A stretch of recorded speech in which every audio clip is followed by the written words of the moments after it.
To all who come to this happy podcast, welcome to Fresh Baked Presents, a happy place where each week we combine imagination with our experience to discuss, challenge, and explore all things Disneyland. I am Ron Berner, and with me, as always, Mr. Fresh Baked himself, the indelible David Erickson. What's up, Fresh Baked? And this is the Fresh Baked Presents podcast, episode 38. Thank you for joining us, where today we dive into some D23 announced plans. We reach into the mailbag to answer your questions and, of course, our 5 things Disneyland.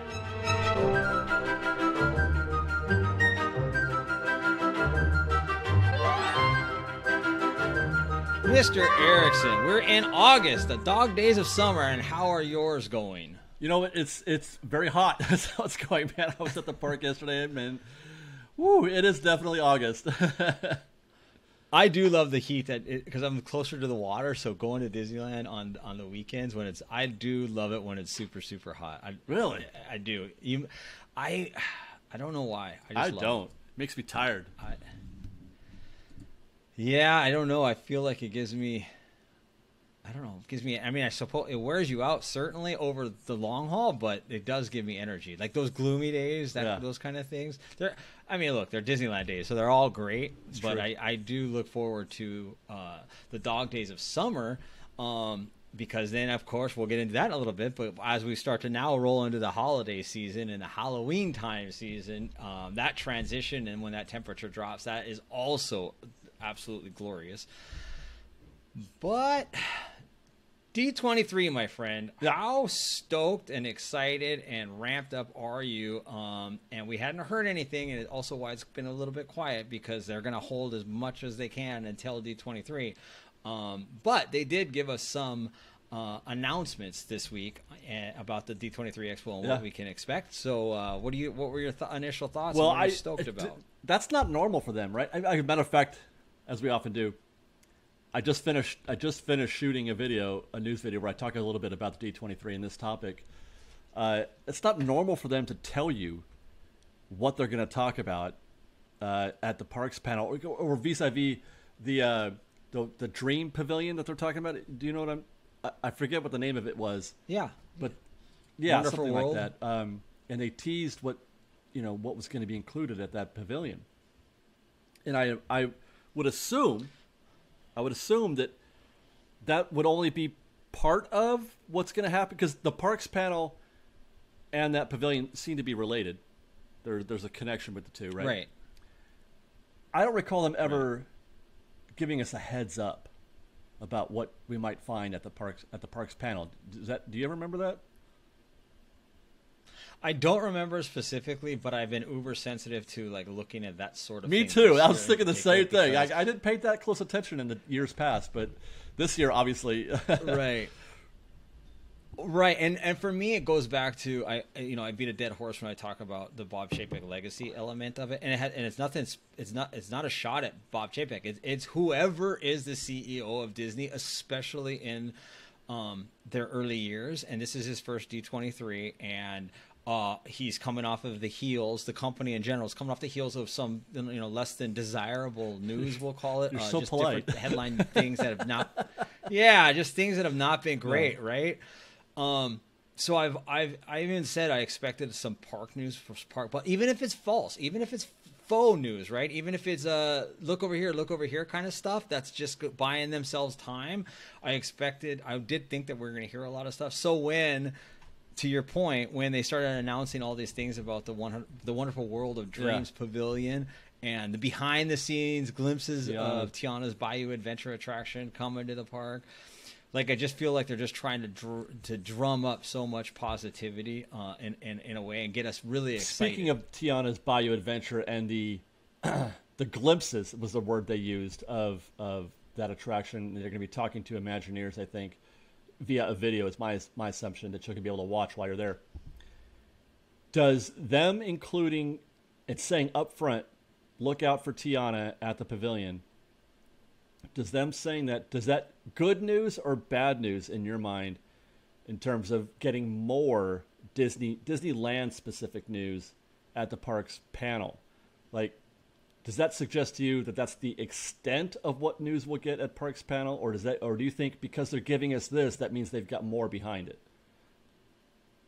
100%. The latter, yeah. The latter. Yeah, there's no way they're saving something. They would never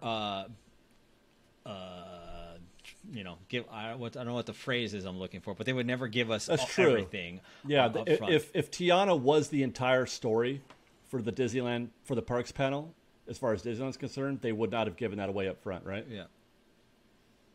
Right, and not only that, but they may have given it away because it was already given away because it was, fair point.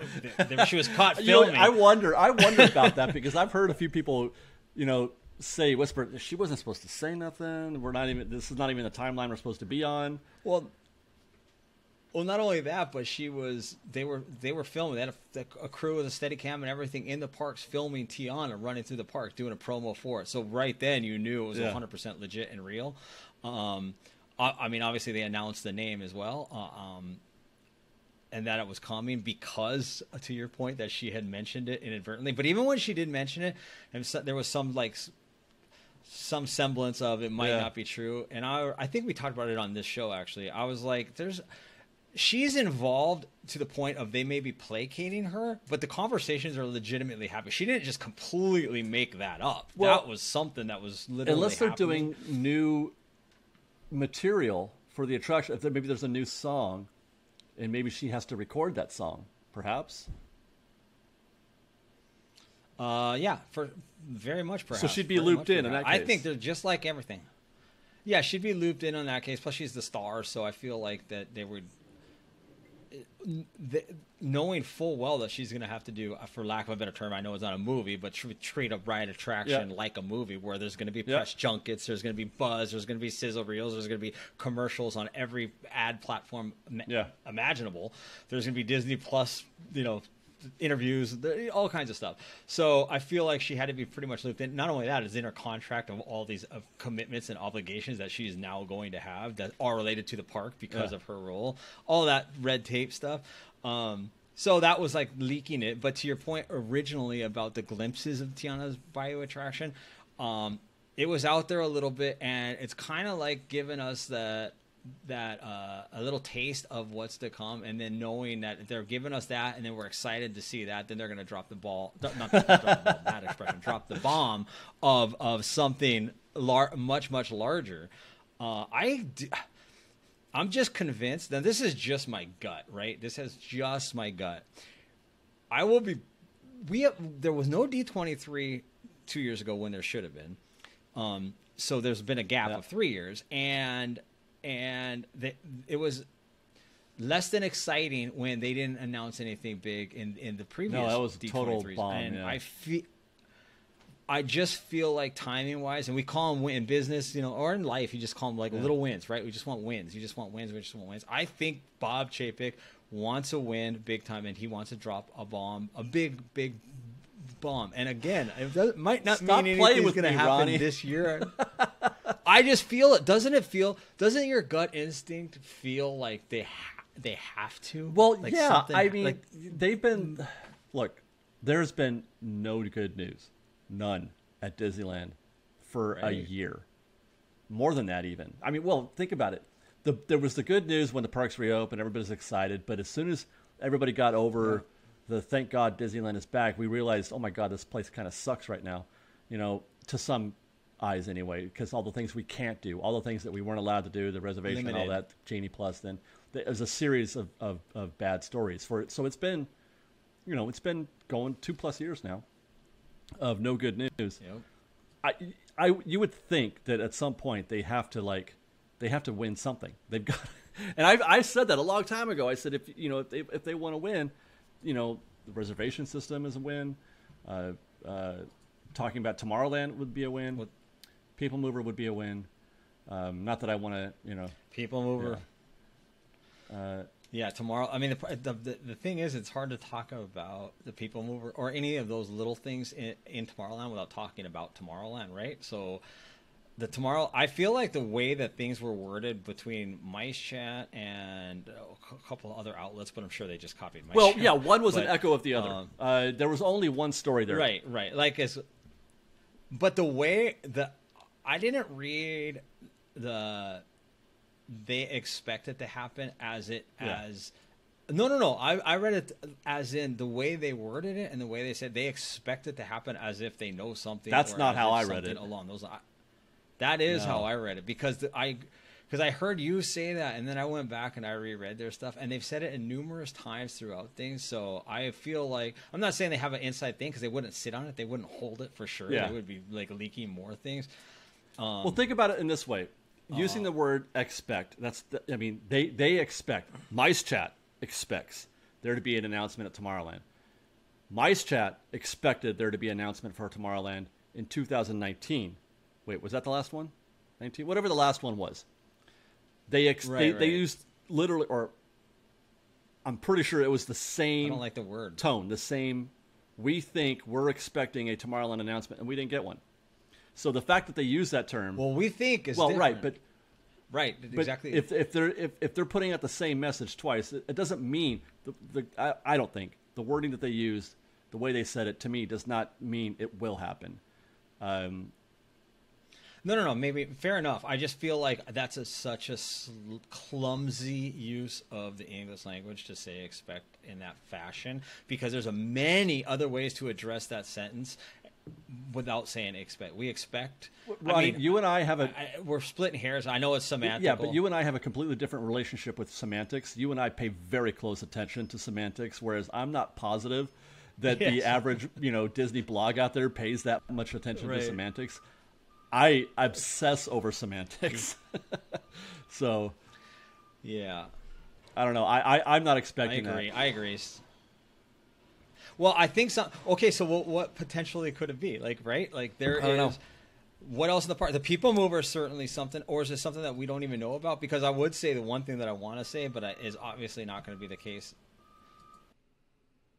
is Bob Chapek's new park. No, I don't think we're getting that. I'm going to hold. Well, that we're not getting that. No, we're not getting it this year. But next D23, we're getting. I guess if you want to play the logical progression game, if you want to be logical about it, if we take things step by step, they say Tiana is going to be discussed at D23, and we agree that because they're giving that up early, it means that there's something else behind it, right?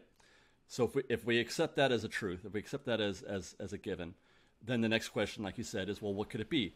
Well, there is nothing.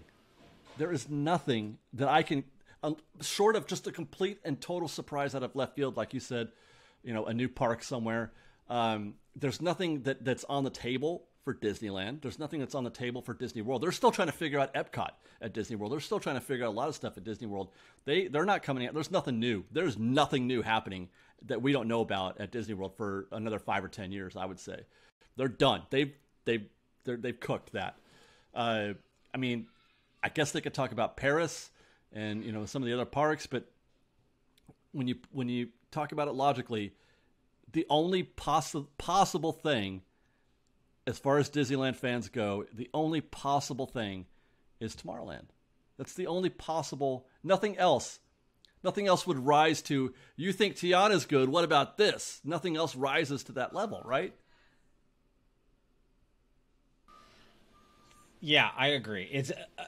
I agree to some extent. All the other parks did get something new recently. That's the thing. So with Disneyland, but that's already been discussed. That's cooked. It's already out there. Yeah. It's already been opened. Yeah. But the other thing is the timeline, which I've said a million times. The whole marketing world, right? They already have Tiana's, which is going to be a big thing for next year. Then they have Mickey and Minnie's Runaway Railway in all of Toontown, which is a huge thing. So nothing is happening during that span, which means they're putting a carrot in front of us, which is absolutely what they at the very least they better, but it better not be also a Disneyland Forward, which is 30 years later. I don't even want to hear the word Disneyland Forward. The entire Disneyland Forward is a 4-letter word in my head right now. Exactly. I don't care one. It's so I just don't. Care I'm so upset about them because they put that out there, and you're like, here's the thing. You're like, no, just kidding. Yeah, that's the problem with that whole idea, and also it felt so agenda driven for them to get something else. But I digress. But what they can announce is something in Tomorrowland. I don't know if it's a people mover or at least the excitement of something coming to Tomorrowland or a future in Tomorrowland. I don't know. You're right. You're totally right because we're reaching. Yeah, I'm reaching. But either way, I am confident in saying that my gut tells me they're going to give us something big. And now, by saying something big, again, I want to be very, very clear on this. It's going to be a carrot. I'm not saying that anything's like we're getting a Tron or something like in 2 years. I'm saying they're going to put a carrot out there for plans that they're going to unveil in a year or two about a new Tomorrowland for 5 to 10 years or something crazy like that. But at least a carrot. That seems to be Disney's way, which is interesting. Their way has been they will do a press release on a thought. Like, we're thinking about doing this thing. Here's some vague like Tiana, like Splash Mountain. Or a bunch of other things. They will announce an idea, Disneyland Forward. Whereas other parks, like I think, what was it, Velociraptor? That thing was halfway built before the park actually finally said, yeah, this is Velociraptor. We're not, you know what I mean? Like, the other parks, they keep things closer to the chest for a lot longer than Disney does. Something I suppose that they could announce that just came out of left field in my head is Galaxy's Edge or Avengers Campus. Those are two. I'm not saying how likely it is, but there's certainly two things that are not complete that we know that new things are coming. We don't know when, and we don't know what they'll be necessarily, but there's certainly changes can take place. Galaxy's Edge, I mean. Galaxy's Edge is loaded with stuff, especially that's recently came to fruition as far as the new characters and the timeline element. Like another thing that Disney likes to do is hint before they drop something substantial. They give us we haven't got any hints for Galaxy's Edge or Avengers Campus, right? Well, no, the Galaxy's Edge we certainly have. I consider it a hint. When they talk about the timeline, we meant all along that the timeline is going to change with characters coming. Oh, in well, now they have both. Yeah, but so I'm thinking about a third attraction. I'm just saying that's what Oh yeah, for sure, 100%. I agree. Not only that, but you know what I want to do? This is so stupid, but in my head I'm like, it's Disney. They can do whatever they want. Their money is not an object. Why don't to get over this stupid? Kylo Ren's ship is there, and Poe Dameron's is over here, and that sort of whole deal. Why don't they just put him on some sort of platform and just flip it over, and then now all of a sudden it's Vader's? You know what I mean? That might be the most insane thing I've ever heard you say. That's the most awesome. You want these ships on a turntable? I want them on a turntable because, if that's their problem. Because they can't let Vader in and they can't let all these other legacy characters in simply because they put themselves in a tiniest box ever. Just do something to get over themselves, because that's at this point that's how I'm viewing it. Get over yourself. Just about everything they do is hard coded. There's nothing that is flexible in the way that they set these parks up these days. I mean, even still today, like I agree. The Kylo Ren ship that has killed any ideas for any projects in that part of the park. I could have a whole conversation about Kylo Ren's ship, man. Yeah, I feel like expansion is gonna go back there too eventually. I believe anyway, so we'll see. I don't know that, but either way, that's probably too far down the road for them to. I don't feel like they have, like you said. I don't feel like they've set us up for that. The closest thing that we've gotten to them setting anything up was Trowbridge on Twitter. But that was Fantasyland. And I don't know if you remember that years ago. I was Tomorrowland. No. Oh, you're right. Well, I was. See, you're right. He's in Tomorrowland technically. Fred He's in Tomorrowland technically, but I think if you recall, a few years ago, the rumor was that they were going to tear down the back part of the monorail tracks and convert that part of Autopia into Fantasyland. It was going to become the Arendelle. Frozen. Well, no, Beauty and the Beast. It was going to become the restaurant, the Be Our Guest restaurant. Oh. They were going to put another attraction where the Fantasyland Theater is, possibly the Beauty and the Beast dark ride, and that part of it. And maybe they might, in doing so, they might have to consume part of Toontown, which the fact that they decided to put Mickey and Minnie's Runaway Railway kind of killed any momentum that they had for redoing Toontown and for Fantasyland to consume part of that and make room for the Beauty and the Beast Dark Ride and the Be Our Guest restaurant. All I'm saying, that's why I said Fantasyland, because that's the only thing they've come close to sort of teasing, is that they're maybe looking at that again. Yeah, Trowbridge, I can't remember the source now, but it's, the sources that exist that are legit. Isn't Trowbridge has been put in charge of the Tomorrowland?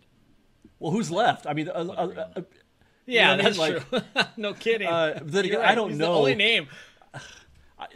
That's so I was talking to he is the name. I was side note or sidetrack, but I ran into an Imagineer at the park a while back, and he and I were talking for a little bit, and he recently quit as an Imagineer. But he said a lot of the Imagineering talent has left, and they're working. He cited a couple guys are working for Airbnb now. You got Joe Rohde working for Virgin, whatever, spaceships, and you've got Imagineers working for Airbnb. I think the Disneyland Imagineers are the guys responsible for that. What's the name of that place in France, in Paris? The nightclub. The God, the Moulin Rouge. The Moulin Rouge. You can. That's an Airbnb, and I know, right? So that's sidetrack. Anyway, so I guess the point I'm making here is there's not a lot of really top tier Imagineering talent that we are aware of, anyway, besides Trowbridge. Right. Well, I know. Well, it is funny you say that, because I know an Imagineer that left. He worked on the Disney Wish. Oh yeah. And he left to Universal. Yeah. That's not great. Yeah. No, it's not. That's called getting poached. Yeah. But anyway, we can move on from that element of it, because there are other things that are going on. I don't know. I mean, to put up just a button in the whole parks element, I think and I hope and I'm optimistic, because if for nothing else, it's because I think Bob Chapek really, really, really needs a win, and he really, really wants to get it in the parks, because I think he's more of a parks person than people think, because he came from the parks. I think that the parks he came from is the bread and merchandise. butter. Well, he came from merchandise, but he was in charge of opening Shanghai Disney, and he's a parks guy. He's a consumer products guy. But when you say things like Bob Chapek is a parks guy, it makes my eyes twitch a little bit, because all evidence to the contrary, Ronnie. He did open Disney Shanghai. No, I know he did those things. The Genie. Okay, well, it goes back to he needs a win, and he wants a win. No, you're right about that. Somehow it's gonna be fake, faux. Yeah. Not worth the paper it's written on. But I believe. I don't think it comes from anything where he has an affection for the parks, I guess is what I'm saying. I don't feel like he has a love or a place in his heart for Disneyland. He's definitely missing that piece of his. He's like the Grinch. The creative element. It's always been there. The creative element. He's a number. He's a statistician. Yeah, he's an X's and O's. He's a business, like this, that, and the other thing. So you're definitely right as it pertains to that element of it. But we'll see. I mean, I don't know. The other things that are going on are the Society of Explorers and Adventurers, a peek behind the curtain. Wait, that's going to be at D23? Yeah, Disney Parks D23 panel. Society I need to catch up on my D23 news. That sounds awesome. Yeah, there's a couple. Let me read some of the headline things that are coming, because some of them sound really good. There is the Disney Me, which is a new app which doesn't really get me up for anything. The Disney Parks Expo panel presentation is one inside look at the Society of Explorers and Adventurers. It's a panel. A peek behind the curtain of the Walt Disney Imagineering Illusions and Special Effects Developments Lab. Uncovering treasures from the Marty Sklar collection. Okay. Dreaming, designing, and bringing to life the Disney Wish. I'll skip Walt that one. Disney Imagineering. Yeah, exactly. 70 years of making the impossible possible. That one's cool. Yeah. This is all on. This is all Sunday. The park stuff. Disney parks through the decades, a Disney ambassador perspective, and the world of Duffy and Friends revealed. Man, remember when they tried Duffy at Disneyland for like a minute? I don't even know what Duffy and Friends is. Duffy is basically the ambassador of the Magic Kingdom of Disney World. Or not, I'm sorry, not Disney World. Oh gosh, now I forget which park it is. If it's Hong Kong or Tokyo. Well, he's a global phenomenon. Yeah, he's huge overseas. Kind of like Figment level overseas. Right. But they tried it here at Disneyland for a minute, if I recall, way back when. And nobody cared about Duffy here at Disneyland. I remember seeing him in the park, so the merchandise, that is. Well, yeah, so D23 will be excited. You're going to be there all 3 days, right? I'm hoping to, yeah. I mean, it's going to be a busy week. There's so much going on. I might, by New Year, I might be dead. I think I'm going to be so busy. I'm going to be so busy for between, D23 and the Halloween season and the Christmas season and all the things that we got going on in between. Sure. I'm just, it's good. I don't know how I'm going to live. And it starts in September. Yeah, D23 is week 1 of the NFL, and D23 Sunday is. The parks panel's 10:30 in the morning, and of course NFL kicks off at 10 o'clock in the morning, week 1, and you have no idea how much this bothers me. I'm struggling in every. I'm gonna try to do the impossible and shut all media off whatsoever, and be at D23 the entire day, and then go home and watch the Dolphins get absolutely embarrassed by the Patriots because Dolphins are gonna dolphin. Good luck with that.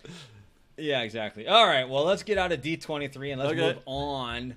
All kinds of, not all kinds. There hasn't been, due to D23, there wasn't a ton of news this week, and there won't be until D23 because they want to keep everything tight to the vest. So sure. Some of the stuff that has come out, we all obviously know it's Halloween season, so you just mentioned that you're going to be dead, which we all hope is not the case. But Halloween time refurbishments start in a week or two, I guess, the middle of August. Any thoughts, comments, insight? Well, it's actually they kind of have already started. They haven't they closed Redwood Creek Challenge already. Right. They started that early last year too. But they're working on what do you call it, the Villains Grove already on that. Right. For Oogie Boogie Bash. What's that? Yeah, for Oogie Boogie Bash. For Oogie Boogie Bash. Yeah, the other two big ones are closing. It's Haunted Mansion and what's the other one? What's the other big one that I'm missing? For Halloween? Haunted Mansion. Yeah, I think that's it. Actually, they don't do anything for Space Mountain. Not anymore. Not anymore. No. So, and that's going to be like in 2 weeks, and then the Mission Breakout, they don't even close it. Well, yeah, they do it every day. It's a switch. They flip a switch every day, which is amazing because it does feel like a different attraction. It's so funny. I love that you say that. And it's just all music. Yeah, that ride it's another one of those attractions that just makes me smile. I always go back to like when we start thinking about things, and that one. So many key moments in that attraction are fun. So that's Halloween time. That's coming. Is what's it called? What's the Halloween makeover called? Why am I blanking? Haunted Mansion Holiday or whatever they call it. Yeah, the Haunted Mansion Holiday. Does that happen too soon for you or not? Well, I don't know if it happens too soon. I get it. It feels too long for me. Because it's from the attraction closes the middle of August, and we don't get it back until January. Right. We don't get regular Haunted Mansion until January, and that's quite a commitment. I think that's why they do it 100% for the masses, so people. I don't know. Yeah, I get it. I get why they want to, because it's both Halloween and Christmas. Okay, but that's just such a large chunk of time, and there are people who come just once a year, and maybe that once a year is during the the Halloween or Christmas season, so they don't get classic Haunted Mansion. I'm not going there. You're not worried about them? I'm not worried about them at all. You want to know why? Because it's not a bait and switch. If you're only going once a year, No, I'm not saying it is, but I would like those people to have a chance to see. Look. Well, they do. They got 9 months. They can't go. I'm just saying, like I'm not going down the pity train for those folks. That it's not pity. I just feel like I don't it's mean too it towards long. you. I don't know how you fix it. I don't know how you fix it, but it is too. I think 4 months is just too long, or close to 4 months, all in. Yeah, I guess. I mean, when you start, it really is. I mean, it is a long period of time. And let me ask you this: it comes out, and they take it out in August. It comes up on September 2nd. That's the first day of the Halloween season. Everybody's excited. I'm excited. Let's go ride the Haunted Mansion Holiday. Woo! That was great. I love it. It's so much colorful and bright and whatever. And then it's like November, and you're like, please shut this damn thing off. I want my Haunted Mansion back. And we're not even at Christmas yet. Like, how many of us are feeling that way by November? Yeah, I don't. Those things just don't bother me at all. I appreciate them when they come. I love it, and I get what you're saying. It seems like it's there forever, but so does winter. So does summer. So does I don't know. It doesn't really bother me. I like it. It makes me. I guess it's long enough where it makes me really appreciate the transition back to Haunted Mansion. So I do. I like it, and you mentioned it a second ago, and we've talked about this years ago actually. But I do like the fact that it's two completely different attractions. It's the exact same ride, yet feels like a completely different attraction, which is cool. I like that. They do a good job of that. David, the Magic Key renewal information is so. Let's kind of segue all this stuff into one kind of lump thing. This is all kinds of interesting topics. So let me paint these as bullet points. Magic Key renewal information update, or question mark, or lack thereof. Bullet point number 2. Disney earnings report in their fiscal third quarter comes out next Wednesday. Bullet point number 3. The potential recession or downturn in spending, I guess the slow economy, on effects on these decisions on Disney and theme parks in general. Those are the 3 bullet points. Go. Well, it's been suggested to me that, Disney's concerned about an economic downturn. They're concerned about a recession. And the only way through that, in my opinion, is to lean on pass holders. So I think that's a really good sign. Well, not a good sign. It's a recession after all. But if that is where we are economically as a nation, then you can use that as a good signal that the keys will be back. The fact that they're not back right now, and again, this is something that we talked about in a video that was released yesterday as they're watching this today on Wednesday. On Tuesday, we talked about this. The fact that we haven't heard anything now yet is because they can't make up their mind. They're not sure what to do. I think they had a plan and they changed their opinions about it. But what they're trying to do, they are desperately trying to hang on to the reservation system. And that's where the issues with the Magic Keys, because those two things don't go together, as we've talked about in the past. The whole point of a Magic Key is being able to go whenever you want, at least for Dream Key. And that's really the Magic Key lawsuit, which I think, did you talk about that? Did you mention that? I don't know. Not yet, no. The Magic Key lawsuit is built almost exclusively around the Dream Key only. It has nothing to do with the entire program, just the Dream Key. Right. And the Dream Key is supposed to be, go whenever you want. No reservations, no nothing. Or I should say an unlimited, that kind of pass. You were going to say? No, I was going to say interesting. This is not my thought, but I read it and it made sense. And this comes from basically Wall Street, some of the experts on Wall Street from Wells Fargo and some of those key, whatever they're called, Wall Street people. Sure. Analysts. Yeah. The annual passes, this is a quote, Disney's annual passes will come back when the global economy buckles to the point that visitors can no longer pay the cover charge for a Disney gated attraction. and that's why the recession is a if that happens, then you will see Magic Keys. Yes. Right, but what this is saying is you're not going to see anything until then. But that August 25th is when they. Well, but you can't. I think the point that I was making is that Disney believes that it will happen, because you don't want to be reacting in that situation. You want to be ready, right? So if you want to have the plan, the system in place. You don't want to go, oh my God, the economy's in the tank. Now let's talk about doing Magic Keys. You got to be ready. I understand that, but that's August 25th is 23 days from the time of recording this. Well, I'm not saying they're going to be here. I'm not saying they're going to be here on the 25th. I'm just saying, right? So that they means will come back. That means according to this, when the time runs out past the 25th, even though Disney has already come out and said that we can renew it, they said they can renew their passes, but they said it at some level. So that means there's going to be you will be able to renew in a pass that is not a no blockout date pass. There will be blockout dates for every pass.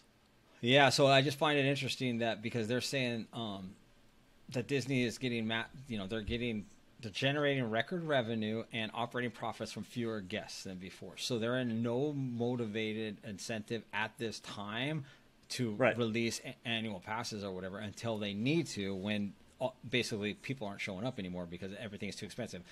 The travel is expensive to come there. I mean, just all these things that are factored in is like the hitting rock bottom element seems to be a major deciding factor, or at least contributing factor. And this is something we've talked about before. I'm a little bit hesitant to. I mean, I get the point of that, and I agree with it. But I think that there's more to that conversation than simply Disney's doing fine. So why should they bring back annual passes if they are saying that they're good, that everything is fine? We have seen them become beholden to these earnings reports, these earnings calls. We've seen them make decisions in order just so they can, the way they present things, just so they can report a win and they can say, look how great we're doing. If they do kill the pass program, it's going to hit at some point. It won't be in this earnings call, and it may not be in the next earnings call, but there will be an earnings call where they're not going to be able to have, slap themselves in the back, and it's going to look really, really bad because they're going to lose a ton of money. Right. Whenever this August 25th date hits, like that's the date that they made a bunch of money a year ago on August 25th. So they're not going to be able to. Yeah, I totally agree with that. I think what I'm saying is they're making max revenue by ticket sales outside of APs at the moment. So they want to ride that out and milk that for everything that it's worth whatsoever. And the second there's attrition, the second there's a drop off and that starts to happen, now they get the revenue back by opening the AP program, sort of a thing. Whatever they're doing, they're definitely parsing and trying to maximize revenue because it's a business. Why wouldn't they? Of course. But they also should have a good product and a good value, which I'm 100% on the side of the people suing Disney because I was livid over the BS that they had with the making us believe that we were getting what we already had and then talk about a bait and switch. That's what that felt like. It really did feel like that. Expectations for the 10th, the earnings report. As of right now, I can tell you Disney is down 39. Disney stock is down 39% at halfway through the year from where it was last year, and that is they do expect. Analysts see revenue clocking in at $20.6 billion for the third fiscal, up 21% from where it was earlier. And they're looking for adjusted earnings per share to soar 45% to $1. This is year over year? Yeah. Well, if it's year over year, I should hope so, because this time last year they still weren't making very much money. Yeah, and this is what we had talked about ad nauseum in the other earnings call. All 3 quarters this year, Disney's going to crush because it's going to crush. Yeah, they set up to crush. Just clock's ticking. Clock's ticking. And by the way, I tripled because I have an annual, not withdrawal, but monthly purchase Diz stock. It just automatically happens behind the scenes, but I tripled that starting probably maybe a year ago now. But I tripled what I was getting because stock was tanking so bad. And now by 2024, so they're saying that they are still very bullish on Disney parks because in 2024, that they think there's going to have a huge rebound and a huge bounce back. So I think so too. Yeah, I do. I think so too. So that's why I'm buying. So right now, the amount of stock I'm getting for triple what I was paying, you know what I mean? Back then you're only getting a few or whatever. Now you're getting way more. So anyway, and it's for the long haul anyway. It's big picture stuff as far as the way I do it. But anyway, there we go. I digress.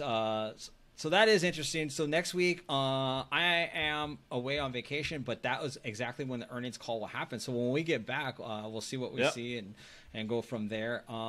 Interesting stuff. So, a lot of stuff.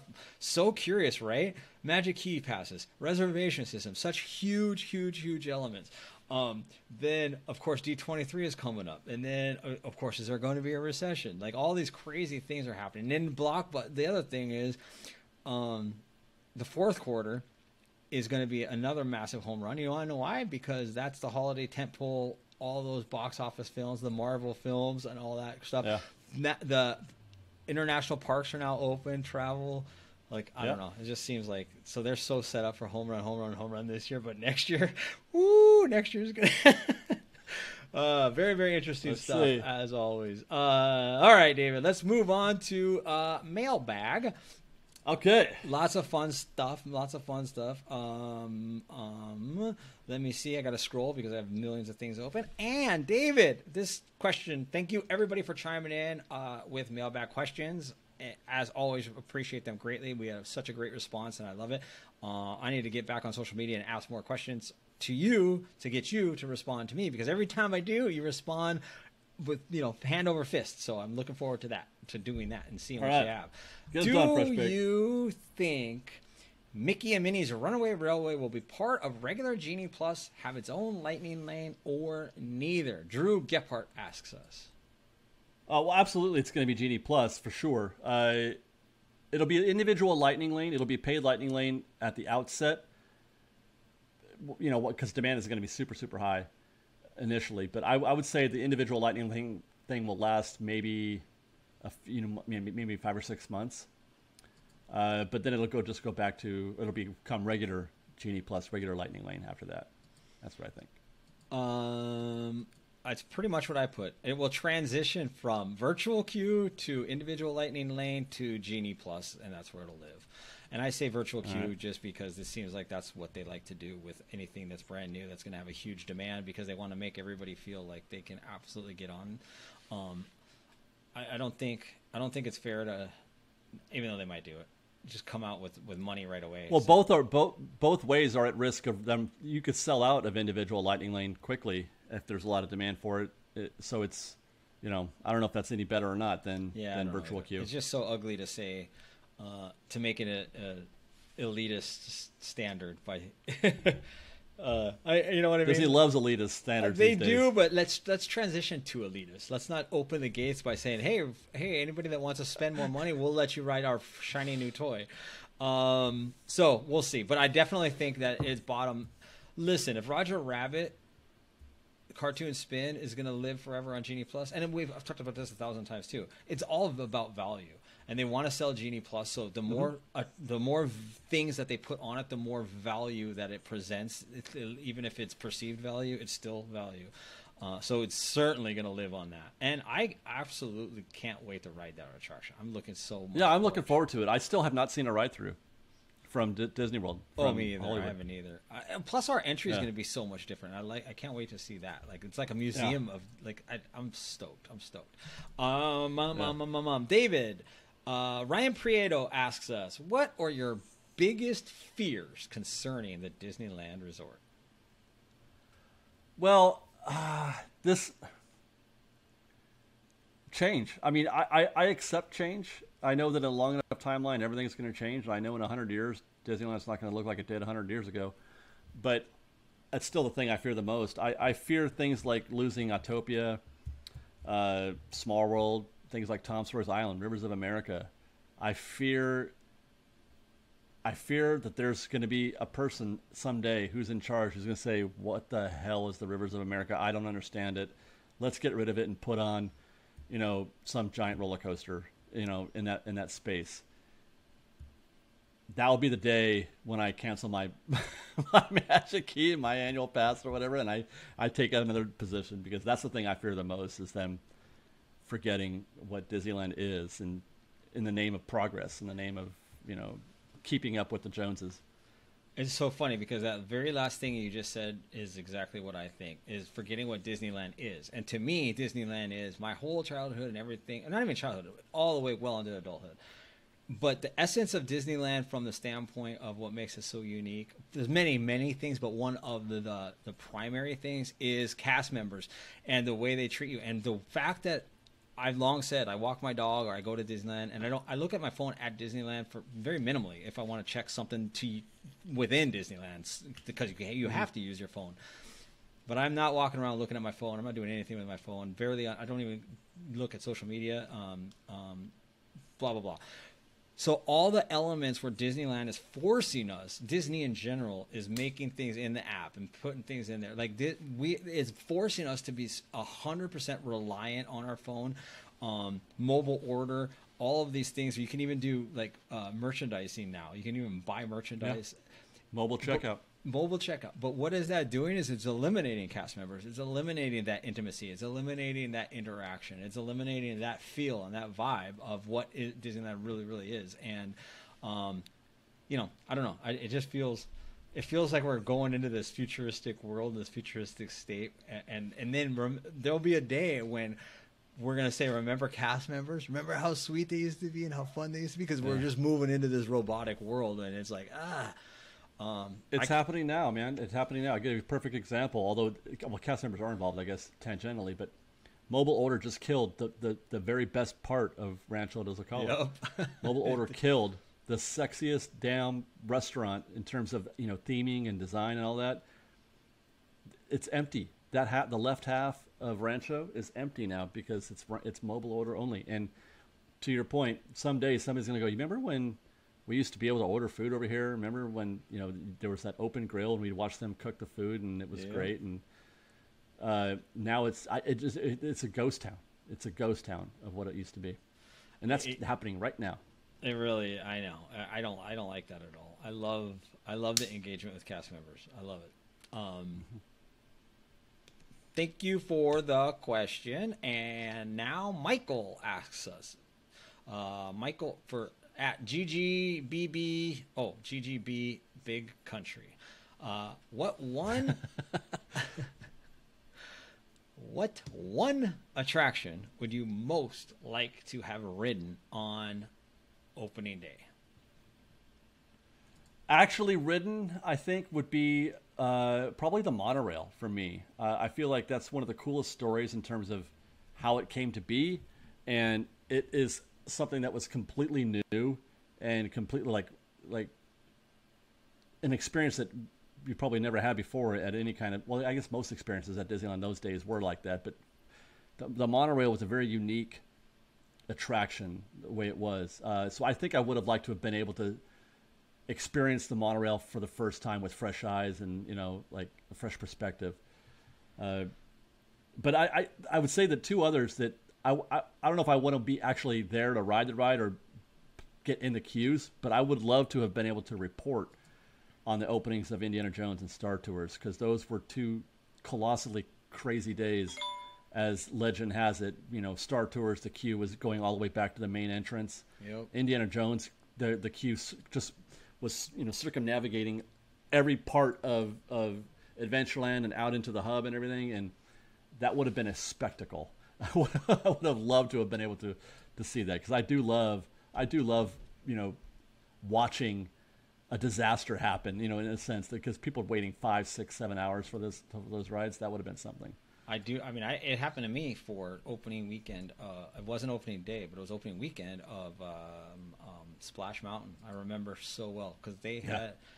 It was, I don't know, I couldn't wait. It was like the greatest thing ever. I remember the commercials like so vividly well, where they had the characters from Country Bear Jamboree, like the whole deal. They made a whole Critter Country deal out of it. I read the question wrong. Based on your answer, I'm like, what is he talking about? If he's not going to play the game correctly, then we should not play the game. What are you talking about? Yeah, you did it correctly entirely. The question is, what one attraction would you most like to have ridden on the attractions opening day? I thought the question was, what one attraction would you most like to have ridden on opening day, 1955? Oh, in 55. So yeah. I thought about this incorrectly, and you were right. I read the question entirely wrong. So I'll stick with my original answer, and I'll talk 1955, the original opening attraction.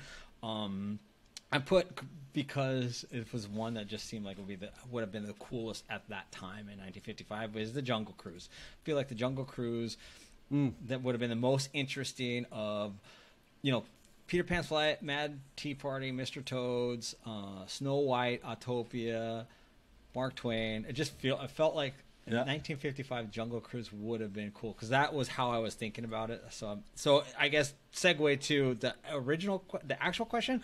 I'm sure I'm just going to say Pirates, because Pirates is my default, and you're never wrong. That's true. And you're never and the opening day for Pirates was quite a spectacle also. And here's my love for it right there. There you go. For those with the opportunity to see. Video only. Use your imagination. 5 things Disneyland. Thank you everybody for the questions, and thank you everybody that submit 5 things Disney or Disneyland. Also, super fun. You guys are very, very creative, and I love it when you're creative, and so it gets us to think outside the box, and that makes it more and more fun. And this was a little different than a run we had a couple months ago where we were asked of the best ride scenes in an attraction. This is more specific. Yeah, I was going to say, I thought we did kind of do this question before. Yeah. We kind of did, but this is more specific. And so I just took it as more specific because we need as many ideas as we can get. And this was another way to answer a similar question, but it's more specific, and the answers will be different, therefore. 5 best ride moments. And this comes from Disneyland Memes, a.k.a. Sarah. 5 best ride moments, Mr. Erickson. Okay, so I'm going to go with the most recent one. The newest attraction. We'll start off there at the bottom. It doesn't have the seasoning yet to be able to say this is, to move any higher on the list, but the AT-AT scene in Rise of the Resistance, when your vehicle kind of backs up and then it shoots up and you get shot at by the stormtrooper and then you take off, and that whole bit with the AT-AT. I don't think any of us were ever mentally prepared for a moment on a Disney attraction that had that sort of scale and showmanship. So I'm always impressed with that moment in the park or in that attraction, the AT-AT scene. Yeah, you hit the nail on the head. I agree. And funny because you could feel like you could say that about so many spots on that attraction, but I totally agree. I know, right? That's so true. Good call. I'm going to go a little, this is going to catch people off guard, but this moment touches me in so many ways. So my number 5 is the aerial reveal on It's a Small World. And the reason I say that is because that moment is you're in a tunnel and it's dark, right? It's completely black and you're on your boat, and then all of a sudden you can see like light, and then when you look all the way through the tunnel, you see Ariel there dancing and doing her little thing on It's a Small World. And the reason that moment is such a goldmine that Disney hit, and I'm sure they did this on purpose in some roundabout way because there are no accidents, little girls that I'm in the boat with always, never fails, Ariel! You hear them scream because they're looking ahead. And me and Champ talk about it all the time. And matter of fact, I'm going to Instagram it next time we're in a boat if there's a little girl in there with us, because we always talk about it and then we high five because it's so cute that the little girl always screams Ariel, because it's quiet. So all you hear in that tunnel, it's quiet. All you hear is this little girl.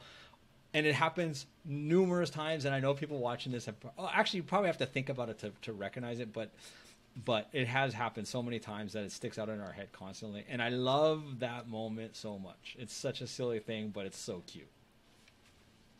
Not in 100 years would I have what I predicted you'd make that one of your moments. It's just so cute. I also loved Star Tours, just hearing the kids. Oh my God, that was so cool. It's like that's Disneyland to me. That's fun.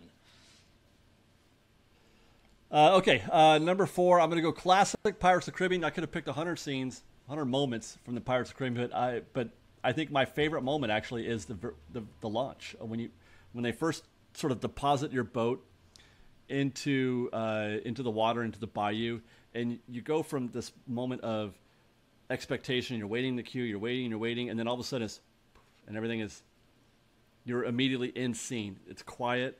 You are now in the bayou. It's dark, and there's the lights, and the banjo music is playing faintly in the background, and it's such a transformative moment in an attraction. And like I said, there's a lot of great scenes in Pirates that you could have picked, but for me, it's, I don't know, that transition from being at Disneyland to being in the bayou is expertly done there, and that is my favorite part of the Pirates attraction for that reason. The lights are fireflies. Don't spill the beans. That's true. Yes. Spill the beans. Yeah, I agree. I mean, I think Pirates is perfect. I've said it many times. Pirates is, there's lots of rides I love. Pirates is just great. Pirates, it checks all the boxes. You even make up a box in your head and it checks it. It's a thrill ride, right? There's the drop. It's just a great ride. I agree. I love that spot. I love that moment. Fun stuff. My number 4 is that sneaky second drop when your flume in Splash Mountain hits the open water and it unexpectedly douses everybody. I love listening to noobs. I know, right? And I always know. See, I only do that ride single rider now, but back when we used to stand in a line, we always wanted like to get the second and third seat, because seat number 2 I maintain. I mean, basically 2 through 5 get pretty wet, but number 2 it feels like you are absolutely like you just jumped in the damn thing. But you're right, man. That they don't know it's coming, and you know it's coming, and it's kind of innocuous, right? You think you're over it because you do the bigger drop, and then you kind of do that little like it continues, and then you go up and you plop into open water, and that moment is so, and it's dark. That's the other thing, is it's pitch black at that spot, so it's super fun. I love that. I look forward to people screaming at that moment every time. Excellent choice. I love that one. Okay, so my number 3 is, I'm staying classic. I'm going back to the Haunted Mansion now, and I guess this could probably low-hanging fruit, but the way that they set up the attraction, in terms of it's super scary at first, and then it's kind of fun and silly at the end, right? But in the middle, they're sort of teasing you with these little moments, these little scenes of ghosts, and there's things, creaking doors, and you get mad. But the ballroom scene, when everybody starts floating by, horizontally across the ballroom scene, and there's just this, it's just sort of like an explosion of effects and ghosts, and you're looking down on it, which I love looking down on things when I'm at Disneyland.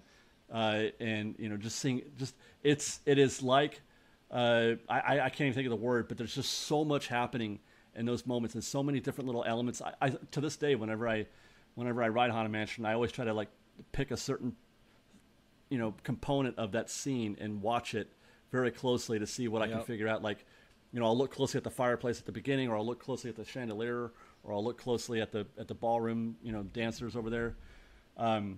It's kind of a perfect segue in between those two halves of the attraction. Yeah, it's great. Yeah, I felt like Pirates and Haunted Mansion, and they're just so great all the way through. It's so hard for me to define and pick one. Yeah, because it's like picking your children almost. Like, you don't want. I can't take one over the other. I love them all for different reasons. I love them equally for different reasons. Good call. That scene is masterful in so many ways. And I do the same thing. I pick a ghost. I love the ghosts in the chandeliers. But I love to pick I love to pick them and just watch and just stare. I might go through that whole entire scene just staring at one ghost just to see. It's fun. Yeah. Good call. I'm switching parks. I'm going to DCA for my number 3, and I've always say, what do I always say? It straight up is the soundtrack for DCA is 5, 4, 3, 2, 1. I love the Incredicoasters opening when they do the 5, 4, 3, 2, 1, and then Jack's feet are running in water, and you're taking Jack's feet are running in the water, and then you launch that thrill, that adrenaline rush, that moment, that sound. That moment is just excellent. And no, it never fails. I try to stay tough and I try to put my hands up and scream, but I get that. I don't know what to call it. I don't know if girls get this. That like tingle in your belly kind of thing where you like have to hunch. You have to like hunch over. I know boys get it big time. But if you know what I mean, like that whole moment is so fun. And I am still a 10-year-old boy at heart. So that I just love that. I love everything about that spot and that moment. Do love a good countdown. Okay, so number 2 for me, I'm going to go to DCA also, and this is I don't get a chance to do this as much as I used to because I'm doing different kind of things in the parks these days. But there is a series of moments actually on Goofy Sky School. If you know what I'm talking about, that turn as the whiplash turns at the top. Depending on which seat you're in, if you're on the outside seat, it's the turn, where you're looking out into the rest of DCA. If you're on the inside seat, then it's the turns closer to Grand Californian that get you. But you feel like you're going to fall right off that damn track every single time. You get 3 of those. You get 3 of those on every ride, and every single time that moment feels like death. It feels like this is the time that we're just going to go flying right off the track. And it works, and it never fails. It never fails. It works every single time, no matter how many times you ride it. I agree. Those things feel like they're just going to break off. Like gravity and the force doesn't feel like it should hold up. No, it doesn't. It doesn't. I agree. I'm going to stay in DCA with my number 2, and it's another adrenaline rush that I absolutely love, is when the silhouette of Rocket plugs in the cables, and then the music blasts is like when it gets the party started, and that is so much fun. I think that ride is so much fun. It just, I don't know, it makes me that's the one attraction that makes me like feel a little giddy because you can't help but smile with the music. It just makes there's this moment of giddiness with that attraction, and that's the moment that the giddiness hits. I love it. No, that's a very cool moment. I hadn't thought about that, but you're right. In terms of it's a trigger. It's a trigger that starts. It starts. You ready to go? Here we go, and he plugs it in. Let's get this party started. And the place he rubs is so fun. That's another ride. Yeah. Not another ride. That's one of the rare rides where it feels like a community. Like it feels like you're all in it together. I can't tell you how many people I talk to that are sitting near us because it's like you get that giddy thing and then inhibitions kind of go away and you're just openly talking to each other. I find that happens so much in that attraction. I love it. Of course, I have been having adult beverages at that moment of the day. That doesn't hurt. Okay, number 1 for me. I mentioned that I do love a good countdown. I'm going to go, my number 1 moment is the Space Mountain countdown. I love that you're kind of doing that slow ascension up the track, and you've got that beautiful Space Mountain music playing behind you, and you got the guy over the speaker getting ready for launch, and all of a sudden he starts that countdown to 1, and they time it perfectly, obviously, where you hit the 1 and you make that first drop, and the ride has started for you. When you talk about feeling like a child, there are a few moments when I'm at Disneyland where, because I'm a reserved guy, I'm an introvert, not an extrovert, right? That's one of those moments where I actually will often let out an audible woo, because I'm so excited for that moment when you hit that first drop in the first bank, to the right, and your Space Mountain adventure is on its way. It's a killer moment. An audible woo. Woo. Yeah, I've done it many times. Like, woo. I see. When you act it out, I get it. When you say an audible woo, I'm like, what's a woo? What the heck? What's a woo? I got you. And funny enough, because usually when I do these type of things, if there's there's a lot of things, then I just pare it down to what I finally want. So mine that didn't make the cut because I wanted to make sure I said the aerial reveal because I think it's so cute. The launch tunnel with that amazing theme from Space Mountain. Oh, God, yes. I had it. Yes. Love the launch tunnel. It's so great. But my number 1 is a little bit of anticlimactic because you said it. especially that first time that I rode Rise of the Resistance. I call him AT-AT, but the AT-AT reveal was so, of all the super cool yeah, oh, no of all the super cool things on that attraction, the Stormtrooper room, the lightsaber thing was super cool. Kylo walking around was cool. The whole attraction is spectacular.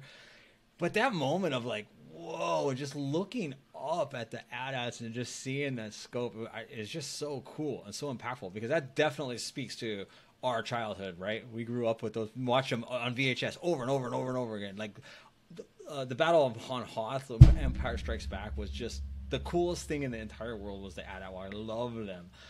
So then to get to see them was really, really, really, really cool. So that, I thought you nailed it. You nailed it. Thank you, Sarah. For those who haven't been on that ride before, they're completely unprepared for that moment. That's what's so cool about it. Like, can you imagine Walt Disney riding Rise of the Resistance and what he would think of it? You're so right about being completely unprepared for it, because you can't grasp the scope of how big. Like, we're talking, I mean, it's like hundreds of feet up of open air. Like, it's so grand. It's so gigantic. And you even specifically mentioned, which for some reason I'm never on. It never happens to me. Of 50 times on that ride, maybe not 50 times, but probably 25 times on that attraction at least. About, I think I've only gotten risen 3 or 4 times tops. For some reason, I'm never on that side. I don't know how to explain it. You know what I'm talking about? Really? I almost always get gosh, that. Yeah. I never do. I don't know why. Maybe it just seems like that. But yeah, that specific moment is cool. Like that, to go up there and just see into the cabin or the cockpit or whatever that thing's called. Yeah, it's cool. It's cool. Yeah. So anyway, we made it. We made it. I don't know how, because my computer has literally crashed all morning long, and now it made it. So, smoke and mirrors. Next week I'll have a brand new computer, because I'm not going to put up with that again. And David, anything you want to put a cap in for D23? They did mention they dropped Marvel news while we were on air. Yeah. They're supposed to. Well, I mean, they already did most of their Marvel stuff, I think, at Comic-Con. So I'm not expecting them to break any new ground at D23. But I'm more nervous about D23 than I am excited, in a way, because I just know that we're going to get let down. I don't know why, but I just feel like we're going to get disappointed. And I mean, I want there to be great news so badly, but I just don't feel like they can get their act together to give us something that sounds very I think impactful. the letdown is a delayed reaction. I think that they're like, temper your expectations after they've announced big stuff. That's what I think. So I think they're going to announce really big, exciting stuff to get everybody as amped up and as excited as they've been for as long as we can remember. They're going to, I believe that. That's just my gut, that they're going to do that. But when they do, now that's when we have to temper expectations. Because whatever they say is smoke and mirrors. Whatever they say is buying themselves time. Because at least as it pertains to the Disneyland Resort, we already know for the next 2+ years, nothing big is going to happen for sure.